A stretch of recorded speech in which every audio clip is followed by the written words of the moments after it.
My name is Corey Voss. I am the director for CDAR, which is the Center for Disability Access and Resource on campus.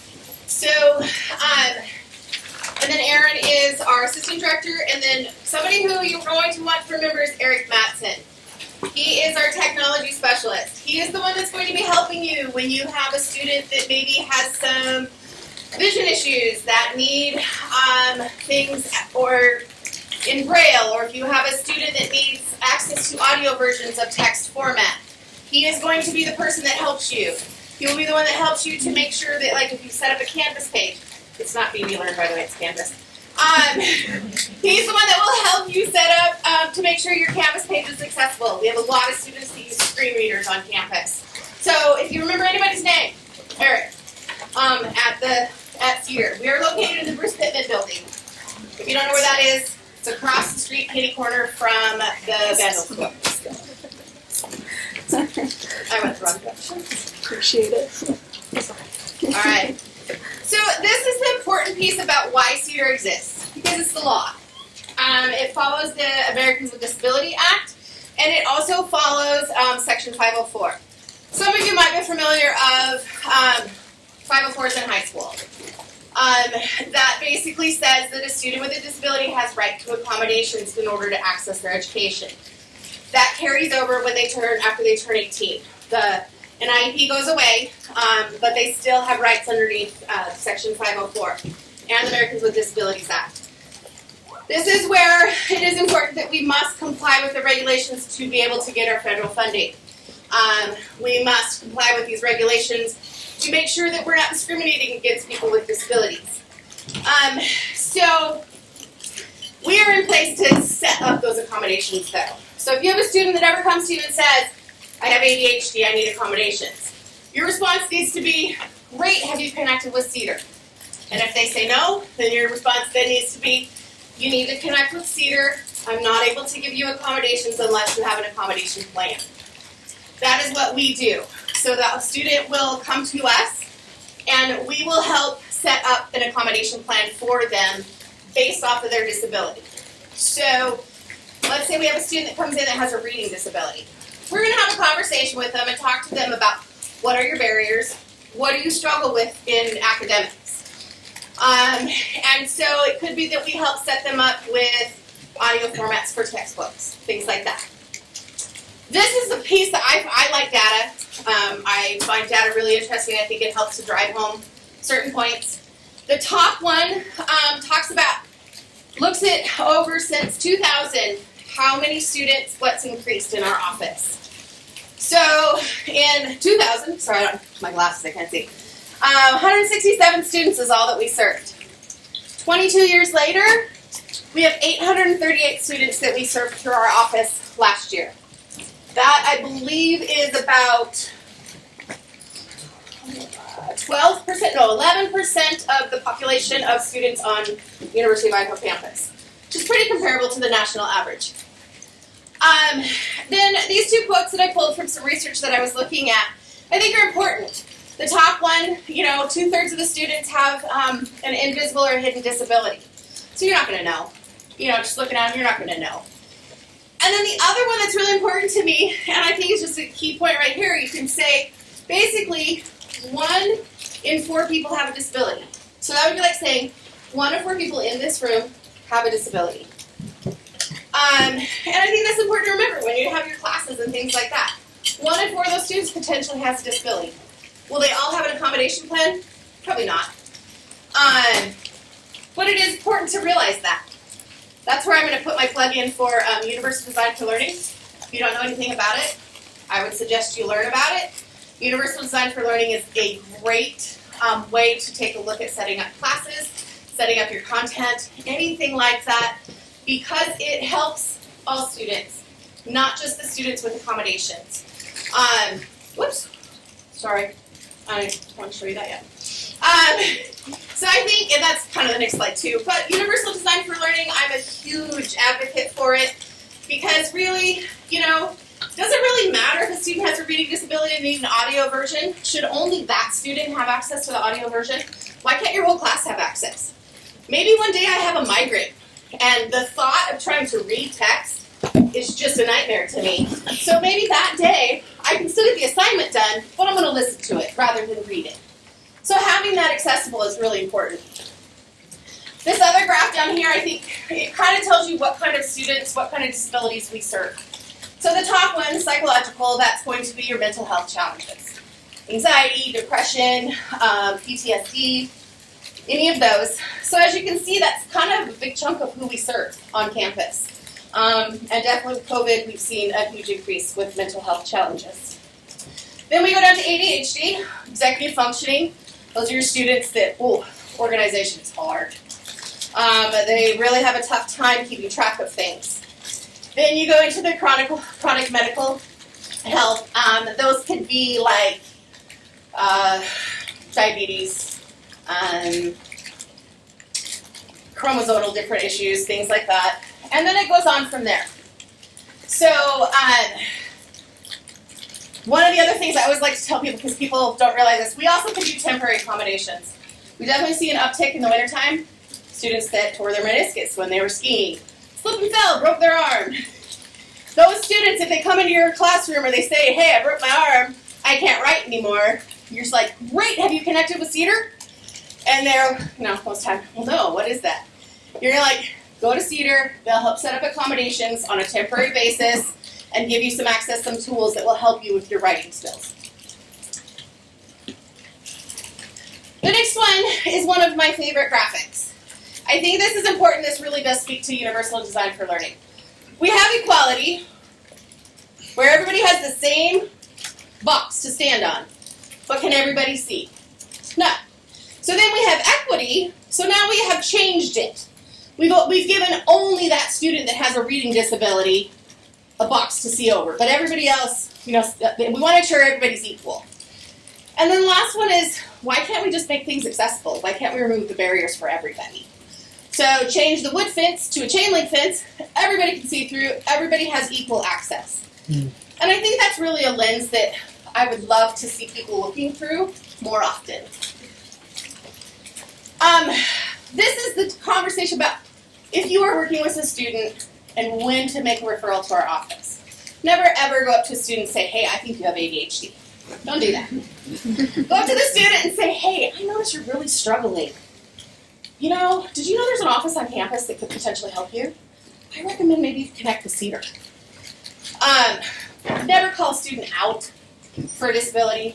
Never ever say, hey, everybody with testing accommodations, sit on the left side of the room. Everybody else over here. Don't do that. Because you just basically outed all the people with disabilities. Not okay. So, if they disclose a disability to you, that's when you want to connect them to CDAR. If they have disclosed to you that they had like a, IEP or 504, or they had accommodations in the past, another great time to send them to a CDAR. If you have a student that you're like, you just notice, maybe they're struggling getting through the content. Maybe when you give it an exam, they just start finishing those exams. And you just notice, it's like, hey, I know you know this information. It has nothing to do with the fact that this is a timed exam. It has, maybe they get anxious, something like that. That's a great time to suggest to them that they connect with us, because there's some things we can do. There's also the Counseling and Testing Center. They can go there to get an assessment completed. Hopefully you guys have heard from Academic Coaching and Tutoring. Great resources on campus. This just kind of looks at the accommodation process, what I just talked about. Students self-identify. So they're the ones that come into our office and they'll tell us that our office is the only one on campus that will know what their disability is. We will not ever share that with anybody. It's confidential. It is the student's story to tell, nobody else's. And I think that's really important. It's their story. If they want to say to you, hey, I have epilepsy, I might have seizures, that is their story to tell. Now, there is a notification that does go out on faculty notification letters that will tell you in case of emergency, there's a plan. So then the next thing they do is there's an application process that they fill out online. If you are talking with a student and the student's like, oh, this is just so hard, you have time. Go to CDAR, Google CDAR. You can look up, they do their application right there online. Even if they don't have documentation to support, if they say, I have depression. Even if they don't have that documentation, have them fill out the application anyway. We will help them with finding that documentation, figuring out what we need to do. Because you've identified they're struggling. They've identified they're struggling. So if you can help them fill out the application, great, or just make sure they know where it is. They meet with us, one of our access consultants, myself or Erin right now, and we will set up those accommodations, like I said, based on their disability. Then what happens is a letter gets created, and that letter gets shipped out to every single professor. It says, hey, so-and-so has these accommodations through CDAR, list what those accommodations are, and then we'll define them for you. If you ever get those letters or see those letters, highly recommend they obviously review them, look them over, so you're aware of them. Have a conversation with the student, so you can go say, hey, I got this letter from CDAR today. Is there anything I can help you with? Is there anything we can talk about? Have those conversations. And then the next thing is what our role as CDAR at that point is we're there to support the student. We're also there to support faculty, staff, you guys. If you have any questions, please call our office. If you see a letter and you're like, I don't know how to do that accommodation, that's what we're there for, is to help kind of walk through that and talk to you guys through that. Some things that are important to know, this is the piece about accommodations that I think a lot of people don't realize. An accommodation is just to help level the playing field. It is not to alter the content of the class. Students are expected to do the same exact outcomes as everybody else in the class. An accommodation, you don't have to create a whole new curriculum. That is not the expectation. We just are helping to level. We're trying to provide access to those students that maybe they do have test anxiety, so they need 2 hours to take the exam rather than an hour. Maybe they need that audio format. Maybe they need notes provided for them. Students do have to come, and they can either contact our office to renew their accommodations every year, or they can log into the CDAR portal and do it themselves. So if you ever do have a student come and say, I have accommodations, and you've never seen a letter, I don't know if you guys will have access to the letters in the AIM portal. However, whoever your supervising professor is, they will. So you can ask them to take a look. And they can look up the student by name. They can log into our portal, and every class that they're in, that they teach will have those classes listed and students under those. And so you can click. And so let's say that Johnny came and said, I have accommodations. You guys checked. Doesn't have accommodations. That's when you're going to go, hey, we don't see any accommodations for you. Have you renewed those through CDAR? Because they have to do it every single semester. They don't automatically just roll over. All we do is establish like a bowl of accommodations, and then it's their job to assign those to classes. And like I said, we view that, we send those out. Make sure you review those accommodations. And then that's just, like we said, is a starting point. Have those conversations with students. It's super helpful. This is just kind of a list of common accommodations. So we'll do testing, as we've already talked about. Note-taking. Note-taking can be that there is a peer note-taker in the class. That will mean, please don't say, hey, you're the note-taker for this class, aren't you? Don't do that. They're just there. They're going to take notes. They upload their notes into our system, so then whoever has that as an accommodation can access those notes.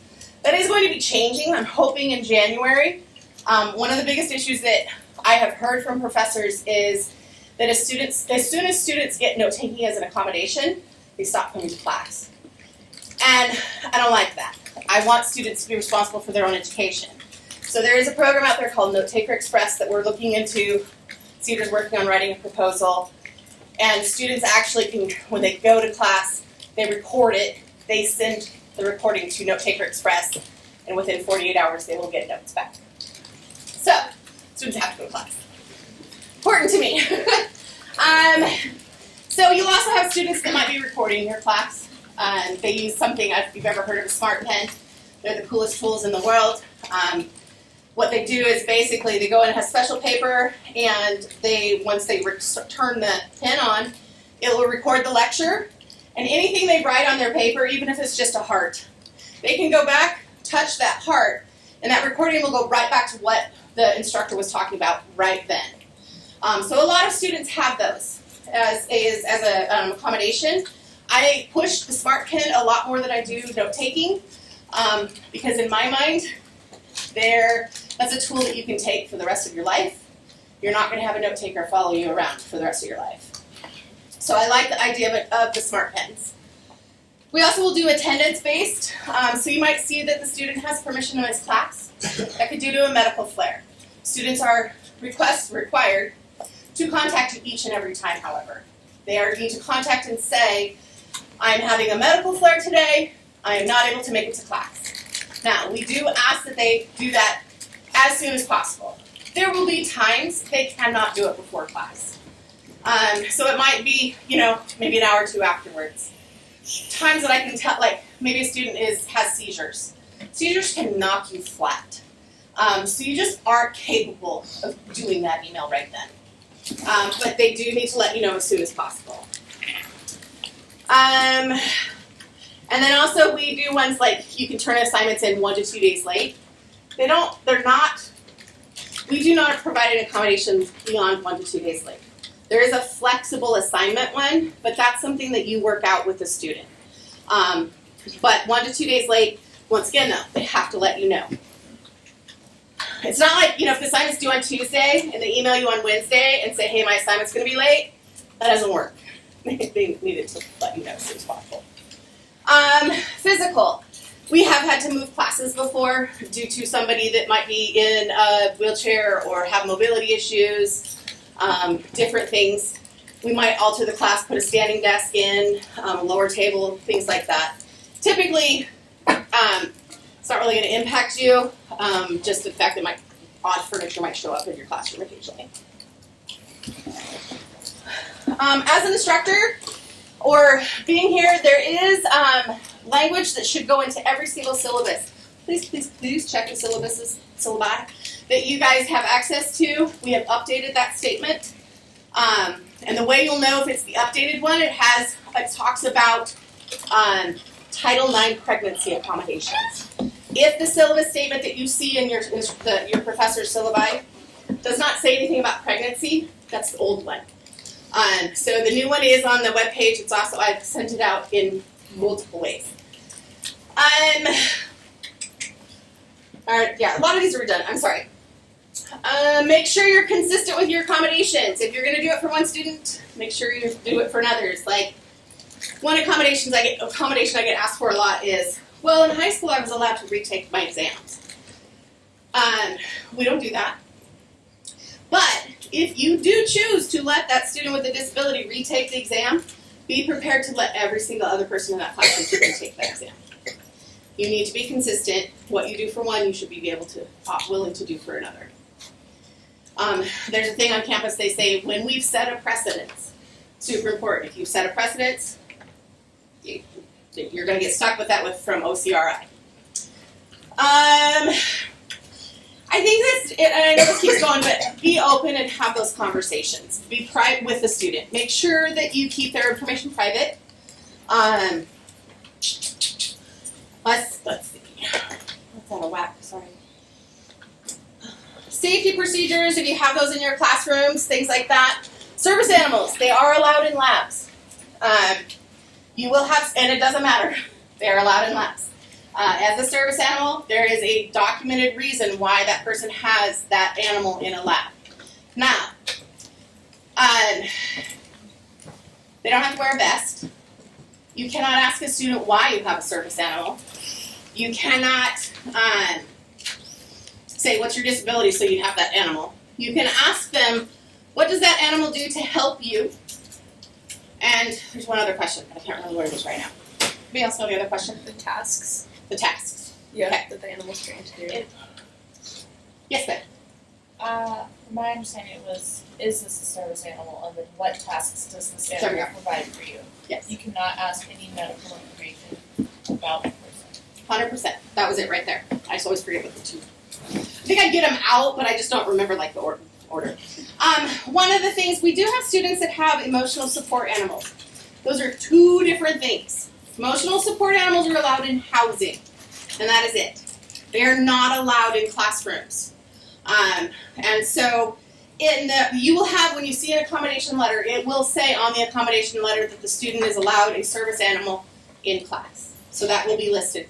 So if a student shows up in class and has an animal and doesn't have that listed as an accommodation, it is okay to ask them to take the animal out because they don't have that listed as an accommodation. Yes? I had this issue before from my previous school. Mhm. So when we were having like labs in the cooler for like meat cutting and stuff like that, so by rules you can't bring any animals in, so like, because it's preparing a food facility. So if we did have a girl had a service dog through and through, like really like it was truly a service animal. But I think the way that they did it was like she didn't have the animal with her specifically in the cooler. Is there any ways to kind of? That's where you're going to want to reach out to our office and have a conversation. Okay. Because you can't just instantly say, no, you can't have it. Right. Because honestly, ADA law trumps pretty much all of that. I know, like, the professor and her had a conversation, and they worked out, like, the best solution for that. Right. So I don't know if there's any, I don't know, because they're both laws that, there's, like, laws saying in food processing facilities, you're not allowed to have animals, and then say, like, you service animals are allowed, so. That's honestly, if you have that situation, the professor, yourself, reach out to our office so we can have a conversation. We'll include the student as well. And yeah, if there's a workable solution, absolutely. But once again, ADA law is going to trump that in a pinch. And we might even pull an OCRI just to make sure that we're following the law, because we want to make sure that we're not denying a student a necessary accommodation, because that service dog could be there to alert to blood sugar highs and lows. So would you rather have, which would you rather there? So it's important to take a look at those, and we're there to help walk through those conversations. Okay, closed captioning. I could not figure out how to turn closed captioning on today, unfortunately, because you can do that with PowerPoints, and that's important. Closed captioning is another one of those things. Why not just always have it on and turn it on, regardless if you have a student that has that accommodation or not. I find it fascinating when I do intakes with students, and I do them over Zoom. I will turn closed captioning on, and the amount of students that I get their attention back is amazing to me. And one day, the student could have cared less, but the mom, man, she was so focused on my screen. I was just like, oh, yeah. So, figure out how to do the closed captioning. Turn it on your videos. Turn it on your PowerPoints. All of those things are helpful. This is just basically what the portal looks like. This is kind of, you can, once again, I don't know if you guys will have access, but your professors will. They log in with their University of Idaho information, manual number, takes you in. So if, like I said here, this is the list of students who are requested accommodations, and they can take a look.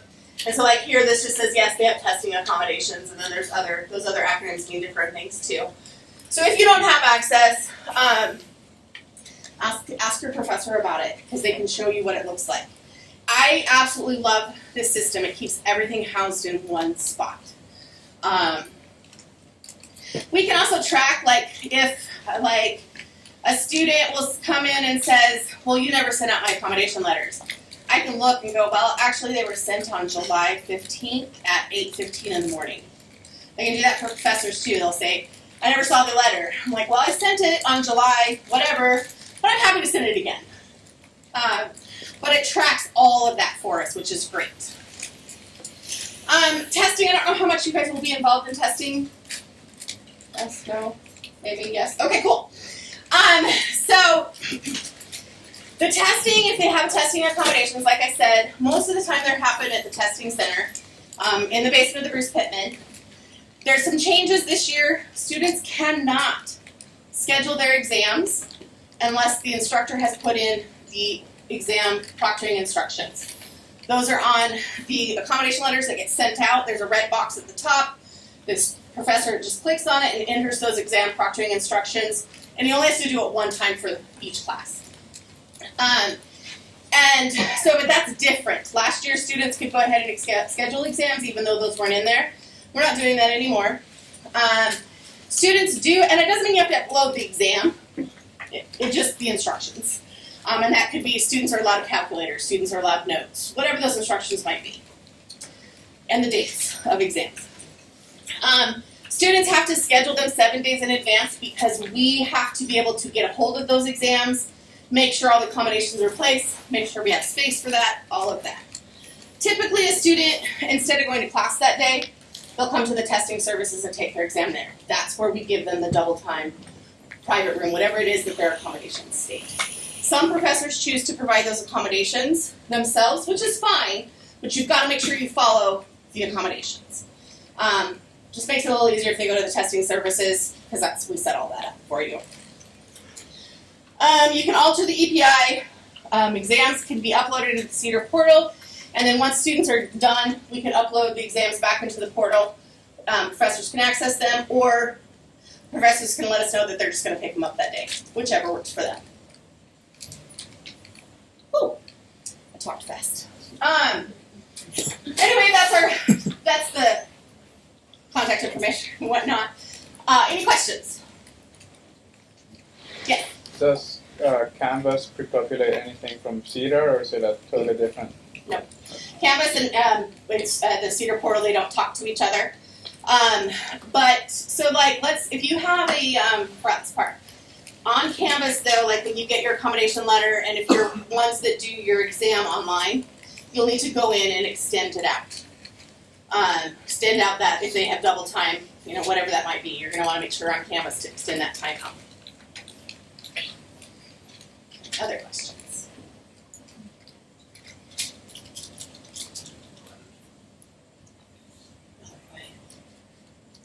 I have a question. Yes, ma'am. So if we have a student come up to us and say, just to refresh, they come up and say, I have a disability, or I'd like to have this accessible. I forgot the word. Accessible? Yes. Then you haven't received the letter yet from your professor about that. Then you would refer them to CDAR. You would want to say, well, have you been to CDAR? Have you gone through CDAR for accommodations? If not, I would make sure, great, let's get you hooked in. You just have to Google CDAR and U of I. And it is CDAR like the tree. It is not CDAR. So if you hear people say CDAR, that's wrong. In our office, we're like, ugh, it's just wrong. And the way I look at it, CDAR is like a tree. It's roots that grow into the ground, and that's what we're providing students, is stability and roots in the ground. So if you think of it that way, it helps. Yep. Yes. Can you talk more about how to maintain confidentiality with testing environment? Well, with testing, basically, the biggest thing is, like, if you decide that you're going to provide, you want to do the test in the classroom, and the student has double time to take the exam. So then what you're going to need to do is either have the student come in 30 minutes early, or they could stay 30 minutes late, in order to have that hour and a half to complete the exam. You just don't want to call students out. It's like, oh yeah, you get time and a half and you get double time. Don't do that. You don't want to call a student out for their accommodations. You're going to talk to them privately. If you do want to be the one that proctors the exam, you need to talk to them privately and figure out, how are we going to do this? And class starts at 10, how about you come in at 9:30, and then that way you'll have an hour and a half to get your exam done. Whatever works the best for you guys, make sure you have those conversations. There should be other students too who arrive earlier than those students. Yeah, you just don't talk about it. They're there, whatever they're doing. If you want to, some of them might have, though, you have to look at the accommodations again, is like, if it's reduced distraction, then you're going to have to make sure that you don't put them in the middle of a room like this where people start coming in at 10 o'clock, you've just given them a bunch of distractions.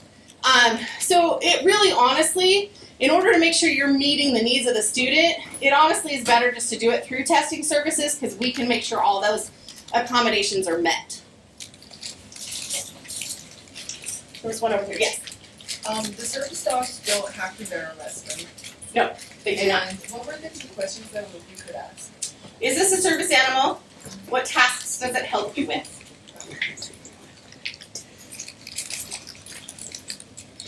And it can only be a dog or a miniature pony. We do not have any miniature ponies currently on campus. FYI. Yes. What would you do in a situation where a student has identified that they have a service animal, but during the lecture times that animal goes, like, running around and is causing distraction. According to school policy under 6,400, they have to have the animal in their control at all times. That is policy, service animal policy, I mean, just in general. But and that's, I would just say, hey, you know, you have to have that animal in control at all times. That animal cannot wander the room. Yes? But if you have a service animal in the room and another student has identified as being allergic to it. Then you have to figure out how to get them separated as much as possible. Student with a service animal will trump the allergies, unfortunately. Not unfortunately. So we're going to have to figure out what kind of physical arrangement can we make within that space to help keep them separate. It could be that student with allergies might need to come to class via Zoom. So you might have to set that up. Yes? And do we ask those ESA questions out loud in front of everybody? No, private. Okay. Privately, and it's not ESA, it's service animal. ESA, only in housing. Right. It's all right. A lot of people get those very confused. And so just really want to make sure that we keep them very separate. And in ESA, this is just more of my little soapbox. In ESA, the ESA is not the one that gets certified. It's actually the person that gets the letter that says so and so needs a service animal for these reasons. So the people that say my ESA is certified, I have a card. Unfortunately, they just spent $200 on a card that's worthless. A lot of people aren't aware of that because it's actually the person. Yes. So if they fail to have the animal under their control, are we allowed to ask them to leave? Yeah. Yeah, absolutely. I mean, obviously, I would quietly say, hey, Right. School policy. And that's against student conduct, really. I mean, I know service animals are not supposed to be doing that regardless. Right. But if If it were a well-trained service animal, it would not leave its owner's side anyway, regardless if they had the leash or not. Yeah, just a quick statement on that. If a service animal's acting weird, it's likely an issue with the person, like they're having a medical emergency or the dog's trying to alert them to something. Yes. So. Very fair. So yeah, I think that's absolutely true. If there's something, what is that animal trained to do? Well, it's trained to alert that a seizure is coming. That animals are just amazing to me, and they can do so many cool things. Diabetic highs and lows. They're actually starting to train service animals for students with autism. So they're pretty amazing. Any other questions? All right.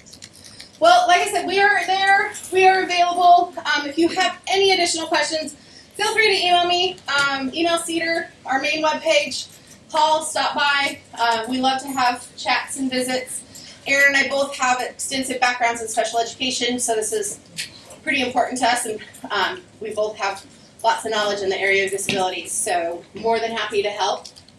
But thanks for listening, and welcome to U of I, or back to U of I, and good luck with your school year.